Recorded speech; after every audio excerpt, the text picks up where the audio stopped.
Hello and welcome to the Setting Objectives podcast. My name's Nick Girvan. I'm one of the Learning and OD consultants here at Southend, and I'll be taking you through this 18-minute podcast to help you create some achievable, measurable and hopefully inspirational SMART objectives. So if you're ready to begin, let's get started.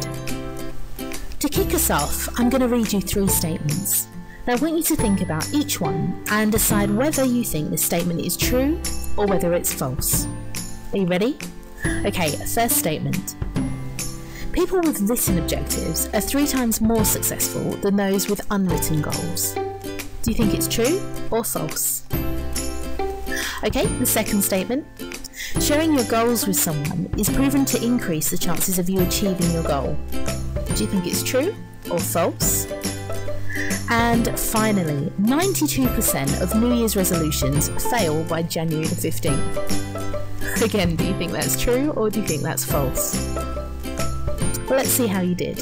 If you answered that all 3 statements were true, you're absolutely right, because they are. This gives us some interesting insight into how goals help success. It shows us that writing them down and sharing the goals really helps. But it also highlights that they're still quite hard to keep, especially if we think of things like New Year's resolutions. Creating good objectives isn't easy. But today, we'll be looking at ways to make your goals more effective and increase your chances of success. You see, an objective is a statement which describes what an individual, a team, or an organisation is hoping to achieve. So let's start at the top. Think about Our Trust. Our Trust has an organisational objective set right at the top. These are usually informed by the government or healthcare regimes. They then filter all the way down to us as the individuals, and we're the people that make those goals happen. So at the top level, the objectives might be quite broad, but as they filter down, you'll see that they're far more specific. Let's reverse it. So looking at our perspective, we do our objectives, and our objectives are quite specific. Our objectives will filter into the team's success. The team's success will then filter into our line manager's objectives. Our line manager's objectives will go into their line manager's objectives and all the way back up to the top. So in short, the objectives that we set in our appraisal should link into our team goals, our manager's objectives, and the vision of the trust. Leaders and managers need to make sure that they're getting the process of setting objectives right, as inadequately formulated objectives can cause confusion or lead individuals or teams, or even the whole organisation, in the wrong direction. The process of objective setting can seem quite intimidating, but this is not necessarily the case. It can be as simple as sitting down with the departmental objectives and consider how these aims can be met. So how will this podcast help us make a difference with our goal setting here at Southend? Well, by the end of this podcast, you'll gain an appreciation of the value of an effective objective within the workplace. You'll know how to create an effective objective using the SMART framework, and you'll be able to recognise the factors that contribute to the achievement of objectives and learn how you can influence these positively. So we'll be covering motivation and goal setting. We'll then cover the SMART framework. We'll be thinking about achieving objectives and those supporting factors. And then at the end of the podcast, we'll do a quick quiz just to check your learning. So if you're ready, let's get started. Let's set the scene for how motivation and goal setting drive performance improvement. You see, back in the 60s, Dr. Edwin Locke put forward the goal setting theory of motivation.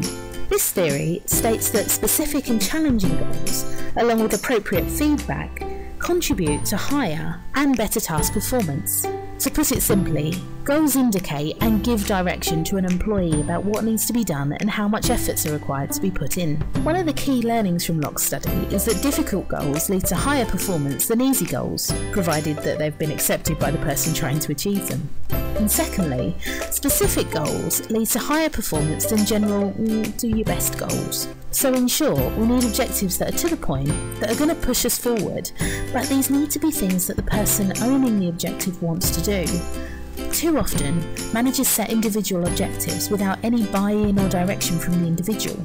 And as we all know, just because we're told to do something doesn't mean that we want to do it. But if we have a say in what we're doing or how we can contribute, we can own it more. So when we're preparing our objectives, let's think about that starting point. What is it that our directorate is trying to achieve? What is it that our team is setting out to accomplish? But most importantly, what is it that you can bring to make those previous answers a reality? Remember, If your objectives don't reflect your beliefs and character, then you'll have difficulty achieving them. And even if you do manage to get what you want, you won't be entirely happy. So set a goal that's meaningful to you and be clear about the consequences of your outcome. Okay, so we could talk about motivation and ownership for a lot longer, but let's get back to the need for specific and stretching objectives. So to make this happen, we're going to use the SMART model. The concept of SMART objectives is commonly used by managers to set individual objectives within an appraisal or within the performance management system. The SMART acronym is a tool designed to help us set objectives in an effective and productive manner. Specific and measurable objectives define the success of a project or initiative. The achievable and realistic objectives, they engage and motivate individuals, whilst our time-bound objectives ensure that stakeholders agree timescales for the achievement of the aim. Now, objectives that are SMART are specific, measurable, achievable, relevant, and time-bound. So what does that mean? Well, if they're specific, we're outlining in a clear statement precisely what's required. If they're measurable, it's including a measure to enable us to monitor progress and to know when the objective has been achieved. If it's achievable, well, that's all about designing objectives that are challenging, but that are agreed by the managers and the employees to ensure the commitment to them. If they're realistic, it's focusing on the outcomes rather than the means of achieving them, so it gives that freedom to explore it a little more. And if they're time-bound, it's all about agreeing the date by which the outcome will be achieved. Now let's look at these 5 different elements in a bit more detail. So specific. Objectives should be specific. They should describe the result that is desired in a way that is detailed, focused and well defined. The following questions may be helpful in formulating specific objectives. What outcomes are we looking for? Is it clear what the objective means? How will this be achieved and what strategies will be followed? What needs to happen? What are we going to do with or for whom? Who will be responsible for what? And do we need anyone else to be involved? And when do we want this to be completed? You see, when writing objectives, especially for individuals, we need to make sure that we're using action-orientated verbs to describe what needs to be done to achieve the objectives. For example, analyse, apply, change, create, determine, differentiate, identify, instigate, or perform. To make sure that our objectives are specific, we want to avoid jargon words and phrases, as these can be misconstrued, misleading, or ambiguous. So phrases like be aware of, have an awareness of, be prepared. These things are quite individual, so I might think that I've done it, but I've got nothing to prove that it's happened. So avoid wishy-washy statements if you want to keep it specific. Okay, let's talk about measurable. Now, measurement is hugely important because it will enable you to know whether an objective has been achieved. To be measurable, an objective should describe an achievement or outcome which is or can be related to a percentage, a frequency, a rate, or a number. Evidence will need to be derived from a system, a method, or a procedure which has tracked and recorded the outcomes related to that objective. To help in setting measurable outcomes, think about what the desired outcome is and which elements can be measured. So to make sure that your objective is measurable, consider these questions. How will I know that the change has occurred? And can these measurements be obtained? Let's move on to achievable. An objective can be said to be achievable if the necessary resources are available, or similar results have been achieved by others in similar circumstances. So when we're thinking about achievable objectives, we start off with these questions. Who will carry out the actions required? Do they have the necessary skills to do the task well? Are the resources, for example, the personnel, the funding, the time or the equipment, to achieve this objective available, or can they be obtained? And who will bear responsibility for what? Achievable implies that the individuals highlighted in the objective are willing and able to achieve it. If objectives are seen to be unachievable, those responsible for them are likely to lose motivation or become demoralised. Individuals will be unwilling to invest energy and enthusiasm into something which they do not believe to be possible. For this reason, it's vital to discuss objectives, especially those relating to individuals, and make sure that you reach that agreement on them. Remember that sometimes we need to recognise for an objective to be achievable, we have to make a commitment. And this could be to provide resources, for example staff, money or time, or even the environment in which we're setting it. So for example, if something changes throughout the year, we need to consider, is this objective still achievable or does it need to be revisited? Now, just because we're saying that our objectives need to be achievable doesn't mean they have to be a walk in the park. Bear in mind that setting objectives too low can also lead to demotivation and disillusionment. Stretching objectives provide an incentive to put extra effort or extra commitment into finding ways to reach that target. Most people will rise to a challenge, as long as it's not too excessive. Okay, let's talk about realistic. The concepts of realistic and achievable are very similar, and this may explain why some use the term relevant as an alternative. You see, realistic suggests that there's a clear understanding of how the objective might be reached, that there are no circumstances or factors which would make the achievement of an objective impossible or unlikely, and that the potential obstacles and constraints have been taken into account. If you rephrase it as relevant, then we're suggesting that the objectives set are appropriate to the individual or the team. It's making sure that everything's aligned, and that the overall purpose and strategy, the values of the organisation have been considered. So realistic and relevant is saying, yes, I thought about the bigger picture. I know how my objectives link into the wider organisation and how I fit within my role. Finally, we've got timely. Now, sometimes this is known as time-bound. It's necessary to set a day or time by which an objective should be accomplished or completed, and by doing this, it helps to make your objective more measurable. For objectives that may take weeks or months to achieve, it's really good practice to identify these milestones, have the key stats, and set deadlines to make sure that progress is continuous. When we're putting timelines, don't put by the end of the week, by the end of the month. Put a date. A deadline helps to create a necessary urgency. It prompts action and focuses the mind of those who are accountable in making the objective happen. Not setting deadlines will reduce the level of urgency and motivation. It may even result in unnecessary delays or failure to reach the objective. So make sure that we're setting achievable and challenging, timely options. Ask yourself whether the objective can be accomplished within the deadlines you've set, bearing in mind that there will be other possible competing demands which may cause delay. But don't put it so far away that we feel like the urgency isn't there. So now we understand the SMART framework, let's just talk about some additional hints and tips before you get started in writing your own. Firstly, state each goal as a positive statement. Express your goals positively. So for example, rather than saying, don't make this happen, focus on what you will be making happen. Set priorities. When you've got several goals, give each a priority. This can help prevent feeling overwhelmed by having too many goals. It also helps to direct your attention around the most important ones. Write your goals down.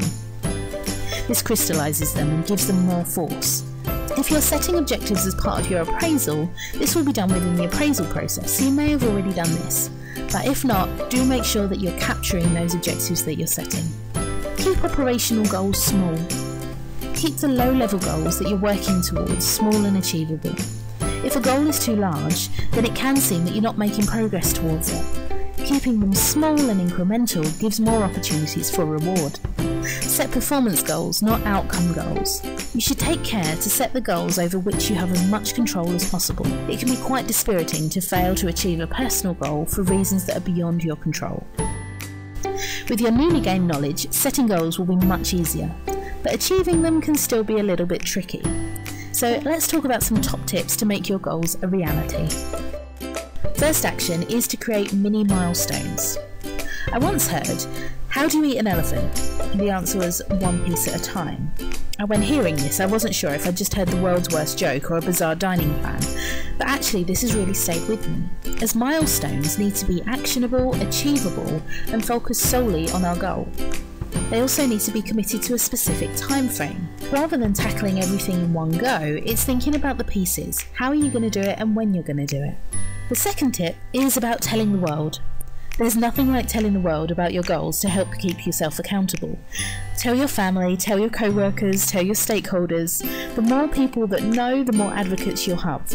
So these advocates are great for keeping you honest and helping you when you falter on the next step.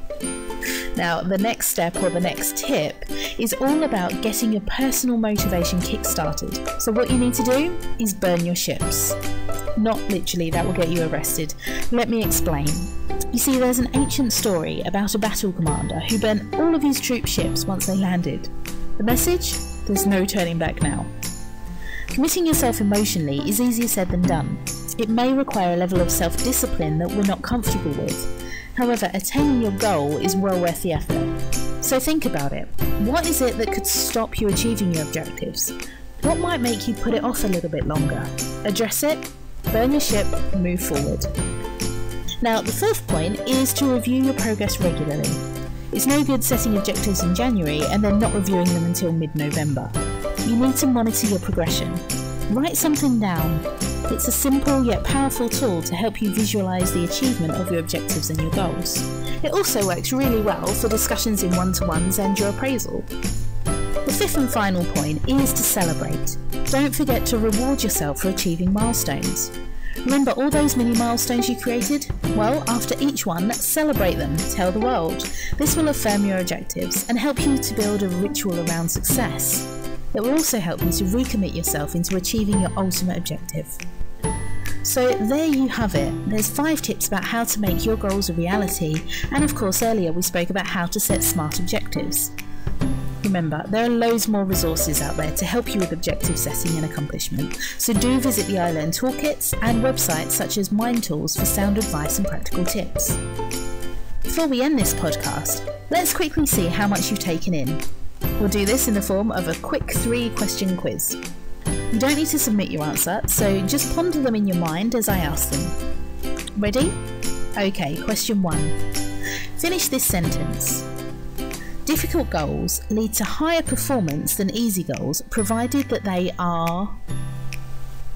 So what's the missing blank? Have you got it? The answer was accepted by the individual. So the full sentence, difficult goals lead to higher performance than easy goals, provided that they are accepted by the individual. Remember we spoke about ownership and that personal drive. Next question. What does the M in SMART stand for? Are you ready? The answer is, of course, measurable. Finally, name one thing that helps support the achievement of objectives. So this is what we covered at the end of the podcast, and you could have said making mini milestones, sharing objectives, reviewing regularly, kickstarting your motivation, or celebrating your success. How did you do? Well, that brings us to the end of the podcast. I hope that you found it useful, and remember there's lots of other digital learning opportunities available on iLearn for you to access. So good luck in your development journey, and go set some outstanding objectives.